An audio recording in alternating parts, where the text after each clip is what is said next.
Hai semuanya, gimana kabar kalian? Semoga selalu dalam keadaan baik. Jadi welcome back teman-teman di segmen analisa kripto, dan di video kali ini kita akan bahas untuk Dion Protocol sesuai dengan requestan dari Bang Suryana. Oke, kita akan bahas lagi ya. Ini adalah update untuk kesekian kalinya untuk Dion Protocol. Terakhir kita update 1 bulan yang lalu kalau nggak salah. Dion Protocol hari ini diperdagangkan di kisaran Rp50.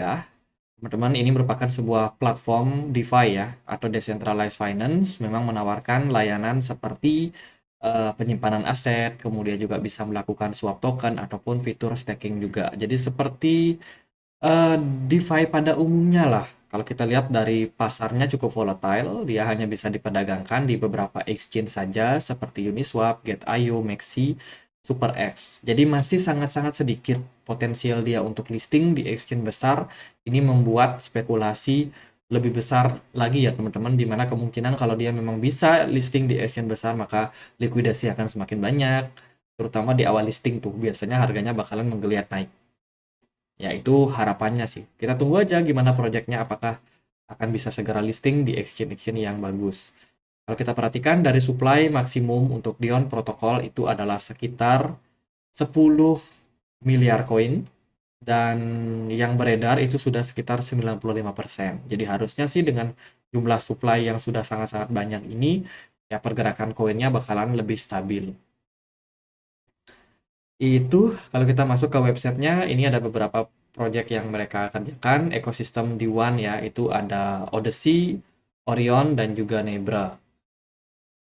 Jadi pada intinya ya, ini merupakan sebuah wallet teman-teman. Jadi kayak penyedia layanan penyimpanan kripto dalam bentuk wallet yang teman-teman bisa akses di Play Store atau di App Store.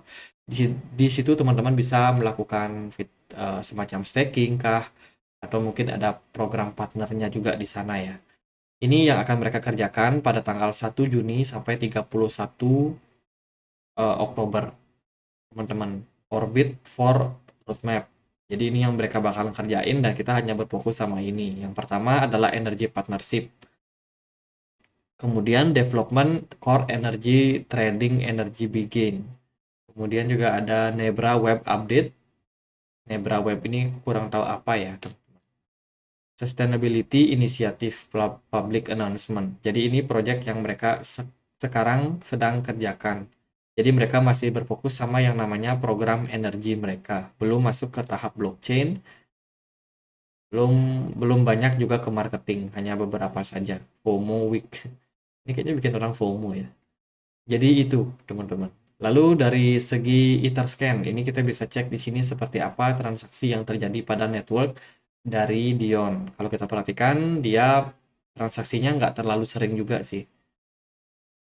Kalau kita lihat juga dari segi apa namanya, mereka punya wallet, teman-teman paling banyak itu ada dalam staking program. Jadi ini orang-orang yang melakukan pembelian untuk koin Dion, kemudian mereka staking dan mereka berpotensi mendapatkan reward.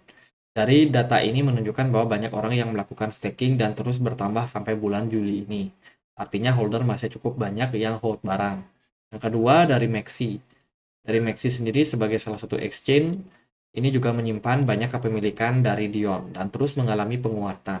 Wah, ini kalau seperti ini, menurut saya sih, kalau spekulasi ya bisa jadi trennya ke depannya bakalan bagus ya. Semakin banyak orang yang hold, semakin bagus. Terus juga dari node coin atau koin yang sudah dibakar, teman-teman, sudah di burn itu hanya 1%.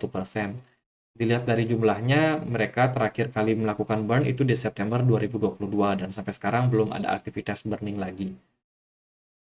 Nah, sekarang kita langsung aja masuk ke pembahasan chartnya. Dion di chart Maxi lumayan bagus ya. Dari awal listing dia terus trennya menguat sampai 2 sampai 23 Juli kemarin itu sempat menyentuh level teratas teman-teman di kisaran harga 0,0056. Menurut saya kedepannya masih akan sangat-sangat menarik untuk Dion. Tapi untuk jangka pendek rasanya kita bakalan melihat fase koreksi. Kenapa demikian? Pertimbangannya yang pertama adalah volume perdagangan yang udah mulai melemah, volume smart money yang juga mulai melemah, kemudian dari progres pergerakan Bitcoin juga masih dalam posisi yang tertekan. Sepertinya jangka pendek memang bakalan tertekan untuk beberapa altcoin karena ditunjang dari BTC dominance yang masih cenderung menguat. Jadi itu adalah beberapa faktor. View saya sih untuk sementara ya cenderung korektif. Tapi kita expect ya nggak terjadi koreksi yang sangat-sangat fatal terhadap market. Kalau dari segi pergerakan, Dion bergerak di dalam sebuah channel uptrend atau descending atau ascending channel. Buat teman-teman yang belum tahu, bisa langsung cek di Google ya, ascending channel. Jadi ini kurang lebih adalah pola kenaikan. Pola kenaikan yang bergerak di dalam sebuah channel. Jadi range yang ini disebut channel. Nah, sekarang progresnya kemana? Kalau kita lihat dari pergerakan chart, kita ada ekspektasi dia bakalan kembali bergerak menguat seperti ini ya.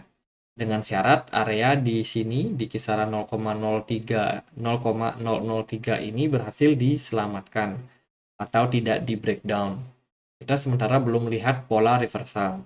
Tapi andai kata nanti muncul, maka potensinya Dion akan kembali berpeluang untuk menguat lagi ke 0,005. Jadi bagi Bang Suryana yang masih pegang, saya rasa masih cukup oke lah. Apalagi melihat potensi dia yang masih belum banyak listing ya, di beberapa exchange belum banyak listing.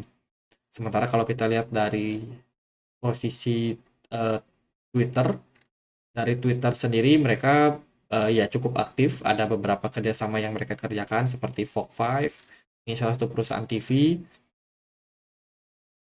Ya itu sih masih ada project yang mereka akan kerjakan ke depannya teman-teman, ya kita tinggal tunggu aja gimana progres dari pergerakan Dion. Jadi kalau menurut saya sih gitu aja. Pertama ada skenario bullish kalau dia mampu mempertahankan level 0,003. Kalau dia bearish berarti dia harus breakdown area tersebut dan kemungkinan target penurunannya ya bisa agak di bawah. Yang pertama sih target penurunannya ada di kisaran 0,0026. Let's say kalau 0,003 itu dijebol ya teman-teman.